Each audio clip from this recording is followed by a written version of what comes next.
Fire away.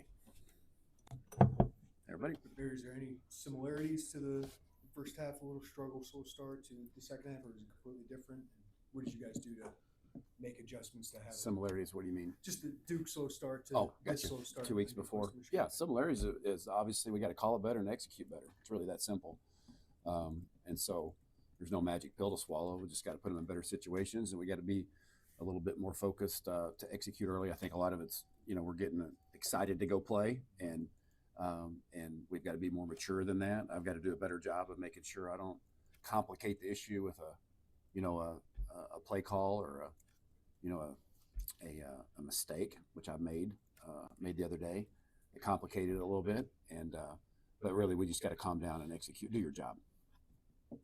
This is the third night game and 4. Is that any kind of big deal at all? Is it fine? I mean, no guys practice tonight. I know that's a point of that. But is there any issue with that at all, or is waiting around all day, is that hard? I think probably there's a big buildup there, and sure. Yeah, sure, everybody likes to, get up and go play, but obviously a night game and going on the road at night creates an element of challenge there. Crowds are always a little bit rowdier at night, and I remember from my experience a few years ago when we went to Indiana in a night game, it was very, very boisterous, very loud, and I know that that's only going to be magnified. So we're going to have to be really focused in and going on the road. Is it trickier on the road, and then at night games trickier on the road than at home? I assume. Yeah, probably. I mean, yeah, because you're at the hotel longer, and just a little bit more time to kick around and think about the game. But I mean, listen, road early or late. I mean, our guys, most of our guys that are with us, they're used to those both of those spectrums. Both ends of the spectrum. So I think we'll be fine. Because you could help from the preseason when you guys practiced tonight. Did a lot of things. Yeah. Focused on that. How much does it help? Do you see the advantage from that? Well, early it helps, and then as you get going, to your point, this will be the third night game. So I think our guys are pretty used to that routine. But certainly, coach is very strategic in the fall camp about getting us ready for both early kickoffs and for late kickoffs. 3 games of Indiana film to watch. What stands out to you about them on the defensive side? Well, they're very confident. They're very experienced. The scheme is a challenging scheme, and a very impressive defense. I mean, that's what stands out. I mean, it's obviously the way they played defense over the last year and a half or year and a third is very impressive.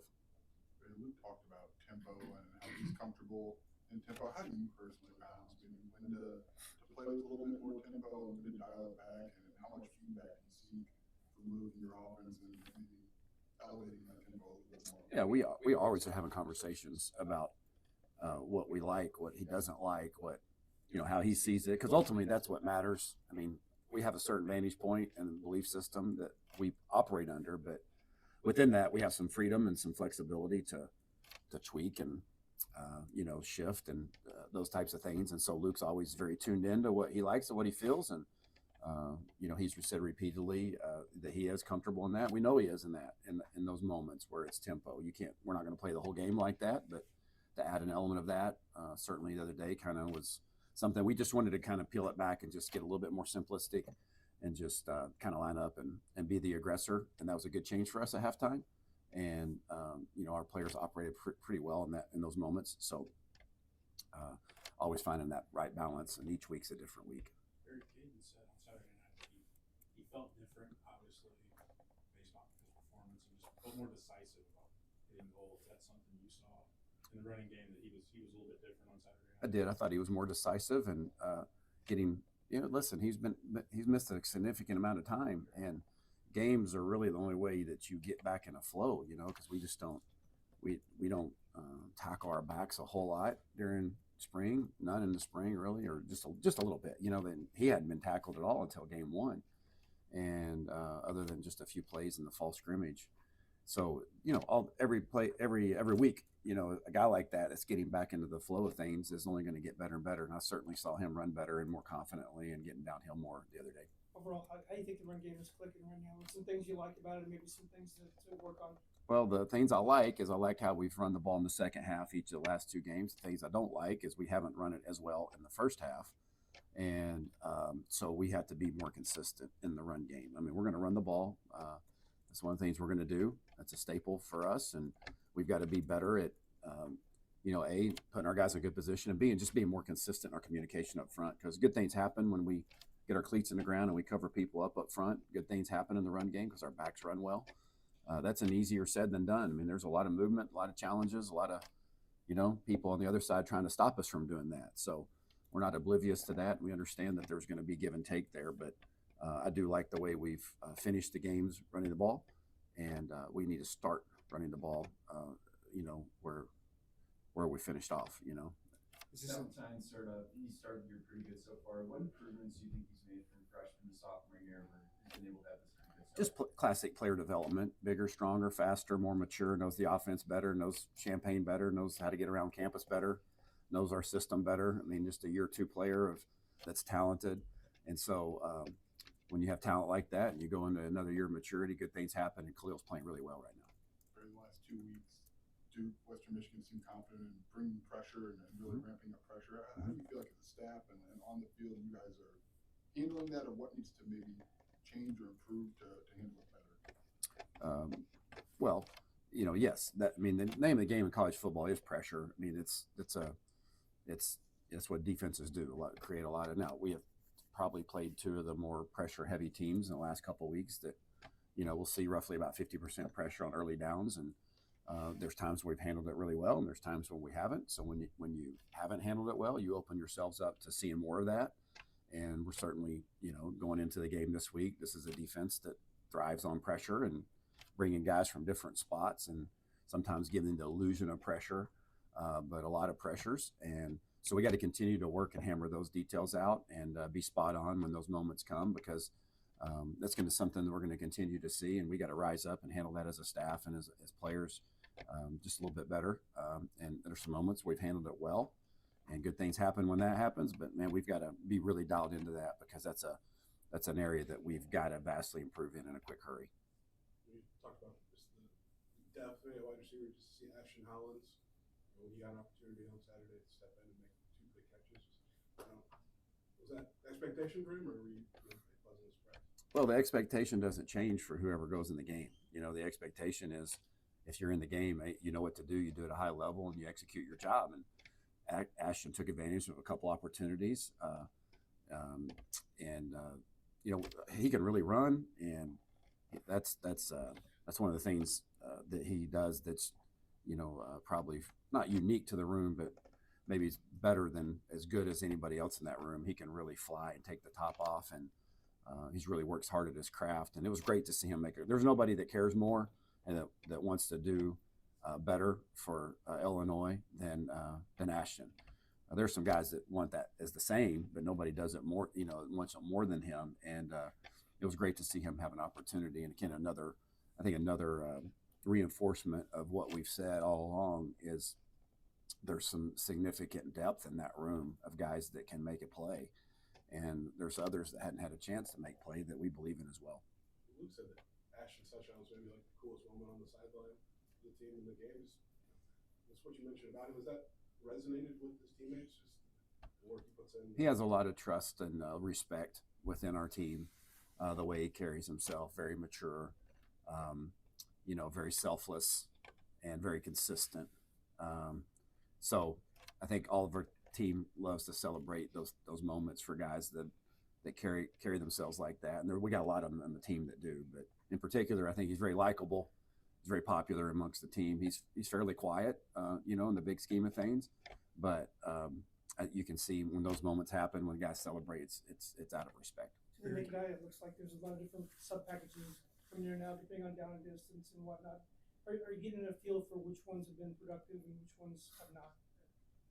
Yeah, I mean, we'll go back and review the film. We have a fairly good feel of what do we like, what we don't like, and just because we put a grouping in and maybe the play doesn't work doesn't mean we're scrapping the grouping. And so we want to be multiple in our presentations. We're going to continue to always fight and look, hunt, and peck for ways to accentuate the skill set that we have on the offensive side of the ball. And so, yeah, I mean, we're kind of a base 11 and 12 personnel team, always looking for an influx of those other groupings. And some of those were good for us the other day. Some of them weren't, but they were the first week. So we're going to continue to refine those. That 3rd and 1 that in the first quarter seemed Yeah. to bother you guys and staff. What went wrong there, just operationally and with the play in the first quarter where Caden got tackled behind all Oh, that yeah. scrimmage? Yeah, well, so yeah, and that was completely on me. We had the wrong grouping in. We had 12 personnel in the game, called an 11 personnel presentation, which, I mean, functionally, all of our groupings are interchangeable. And so we should be able to do any of the calls out of any of the groupings and presentations. But that particular grouping mistake triggered a front that, that was unique to 12, that we were an 11 personnel set that put our team at a disadvantage. And obviously, that's something that just absolutely cannot happen. And that was completely on me. We didn't execute the play very well, but I put our team in a bad situation and got to avoid that at all costs. I know he's gotten a couple key receptions and a PI call too. That was key in the red zone, or close to the red zone. But I guess, what does Malik Elzy need to do, if there's anything he needs to do, get a little bit more involved in the offense? Well, just consistency, like every receiver, every player, and we're preaching that across the board at consistency. Malik's really worked hard and really knows our system, and just it's just details. And some of it is when we rotate a bunch of guys, the timing hasn't just worked right. For him to, like, when I let the plays rip, I mean, like, we rotate them in there. We communicate about who's in and who's out. We got a lot of faith in all those guys, and so we call the plays regardless of who's in the game and who's maybe primary, so to speak. Once you're in there, we feel like everybody should be able to do everything that we do in our offense, and that's kind of the way that unfolds. And so, specifically with Malik, he is, to your point, had some targets, had some opportunities, and made those plays when they presented himself. Hasn't had the big one just yet, but hopefully that's coming. Barry, how do you, in your career, have you gone about, maybe it's different each week, but the early game script? Like, I know the result is you'd like to go down and score a touchdown every time you get the ball, but, like, is there an evaluation of other things that you're looking at in that early game script of, like, hey, this is how they're looking at us, this is how they lined up against us? Is there a number of things that you're trying to get accomplished? Yeah. There's always multiple things you want to get. Your groupings that think your best plays. You want to get your best plays out there early, that you feel like your best plays, and then you want to do some things to gather information about maybe how they perceive us or how they're going to play a certain formation or adjust to a certain shift. So there's a little cat and mouse always in the first series or two, and there is in the entirety of the game. But so we just kind of had different ways of looking at it over the years, and this week will be different than next week or it was the last week. So we're always kind of sorting through that in the opening script, and very seldom we script out somewhere between 10 to 15 or 20 plays that we would like to get in early. Very seldom do they unfold exactly the way we want to call them, but generally speaking, we know what our best stuff is going into the game, and sometimes you have to reevaluate that through the course of the first quarter. 3 games in. Talked about wanting faster starts on offense. Just what's kind of like the silver bullet for offense, like that you guys want, to try to get faster starts, moving forward. Well, we want to execute. I want to put our team in a good position, and we want to execute. There is no pill we can swallow to go out there and magically help us to execute better. You have to earn that, and the defense is trying to stop you. And so, A, I have to put our guys in a good position on a consistent basis, and B, we all have to do our job.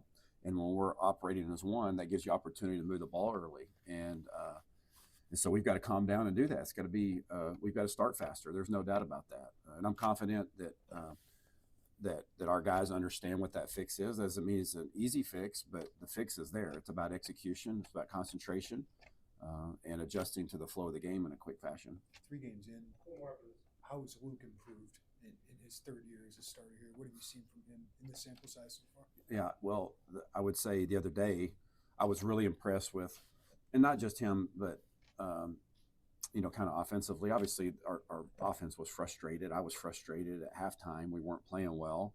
Our defense is playing lights out, and we're not, we're just not clicking. And I'm frustrated. I think everybody, but Luke didn't allow that to affect him. And even in week 1, I think he got a little frustrated and was pressing a little bit, but I saw him let go of that and be calm, and then that was a real positive thing for him. And so there's always growth. There's always I love the way he threw the ball with rhythm the other day. The first 3rd down of the game, I mean, he put his back foot in the ground and boom, let that thing rip, and did that with his throw to Hank over the middle. When he throws the ball with rhythm, good things happen, and I've seen growth in that, and it's been good. It's along those lines. Brett talked about Luke being a very rhythm quarterback, a guy who obviously thrives well. How do you guys help get him in that rhythm? And is it like RPOs, or what's the rhythm for Luke Altmaier look like to you? Well, I think that's a broad statement, but it is maybe it's the flow of the play calls in between play one and play two. You know, maybe it's throwing the ball in sync with the timing of the route on a consistent basis, right? And I say maybe it is both of those things. You know, it's getting first downs to stay on the field to get rhythm. You know, chunk yardage plays creates rhythm, and so it's a multi-layered statement, but we've got to do a good job of getting him in his rhythm and taking all those things into consideration to get him to start fast so he can get off to a good start.